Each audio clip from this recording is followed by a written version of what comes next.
ఒక ఇంటర్వ్యూ చేసే వ్యక్తి అంట సినీ నటి దగ్గరికి వెళ్ళి, అమ్మా నీకు పెళ్లి చేయబోతున్నారు, ఎలాంటి వ్యక్తిని నువ్వు పెళ్లి చేసుకుంటావని సినీ నటిని అడిగితే ఇంటర్వ్యూ చేసే వ్యక్తి ఆ సినీ నటి ఏమని చెప్పిందో తెలుసా? నన్ను ఎప్పుడు నవ్వించే ఒక వ్యక్తి ఉండాలి, అతన్ని నేను నా భర్తగా స్వీకరిస్తానని ఆ సినీ నటి చెప్పింది. ఎస్, ఉన్నారు. చరిత్రలో ప్రపంచాన్ని నవ్వించిన ఒక వ్యక్తి ఉన్నారు.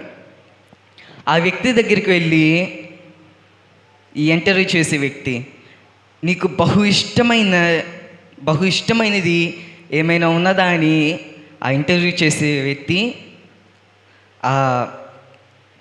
ఆ వ్యక్తిని అడిగితే అతను అన్నాడు, నాకు వర్షంలో నడవాలంటే బహు ఇష్టం అన్నాడు. ఇంటర్వ్యూ చేసే వ్యక్తి అన్నాడు, వర్షం నడవాలా? కారణం ఏంటంటే నేను వర్షంలో నడిచేటప్పుడు నా కన్నీరు ఎవరికి కనపడదు, అందుకని నాకు వర్షంలో నడవాలంటే ఇష్టమని అన్నాడు. అలా అన్నది ఎవరో తెలుసా? ప్రపంచాన్ని పగలబడి నవ్వించిన చార్లీ చార్మెంట్. ప్రపంచాన్ని నవ్వించాడు, కానీ అతనుకున్న ఆశ వర్షంలో నడవాలని.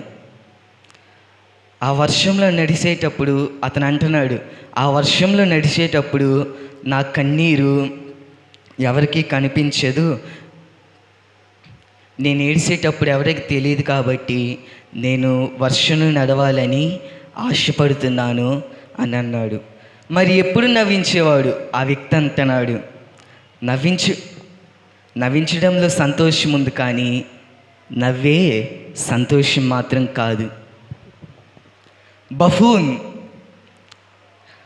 సర్కస్లో అనేక మందిని నవ్వించిన ఒక జోకర్ జోసెఫ్ గ్రిమాల్డి, ప్రపంచంలో ప్రసిద్ధిగాంచిన ఒక జోకర్ ఒకరోజు హాస్పిటల్కి వెళ్ళి డాక్టర్తో ఏమన్నాడంటే,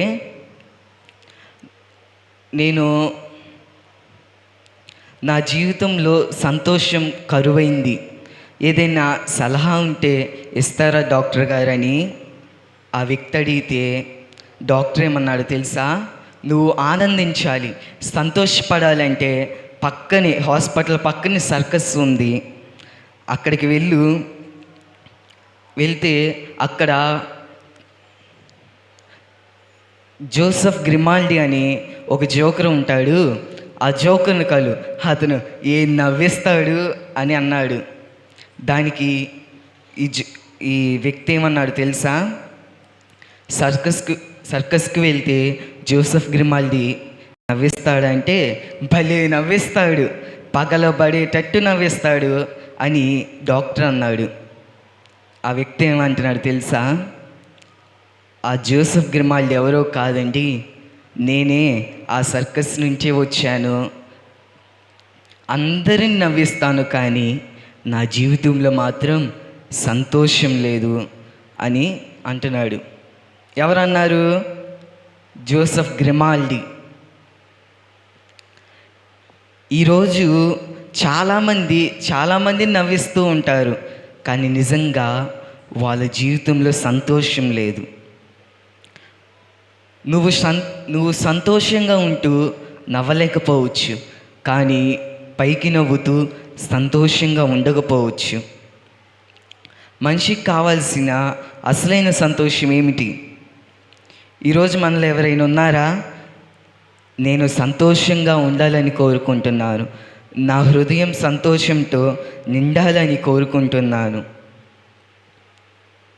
అయితే ఏం చేయాలి? ఏది నిజమైన సంతోషం? ప్రియా దేవుని బిడ్డ, జోక్సే జీవితంగా మార్చుకోకండి. ఒక జోకర్గా నువ్వు మిగిలిపోతావు. ఎప్పుడు నవ్విస్తూ జీవించవాకండి, నువ్వు ఒక క్లౌన్గా మిగిలిపోతావు. అయితే ఏం నిజమైన సంతోషం అంటే, మనిషికి కావాల్సింది పై నవ్వు కాదు, మనసులో ఉన్న మనిషికి కావాల్సింది లోపల సంతోషం. అసలు సిసలైన సంతోషం నీకు ఎక్కడ దొరికిద్దంటే, వినాలి, అసలు సిసలైన సంతోషం నీ జీవితానికి ఎక్కడ దొరికిద్దంటే, నువ్వు పరిశుద్ధంగా జీవించినప్పుడు, పరిశుద్ధంగా నడుచుకున్నప్పుడు, దేవునిలో నడిచినప్పుడు నీకు అసలు సిసలైన సంతోషం దొరికిద్ది. పరిశుద్ధంగా జీవించాలంటే నీవు దేవుని మందిరానికి రావాలి, దేవునికి ప్రార్థన చేయాలి, దేవుని వాక్యాన్ని చదివితే నీకు అసలు సిసలైన సంతోషం దొరికిద్ది.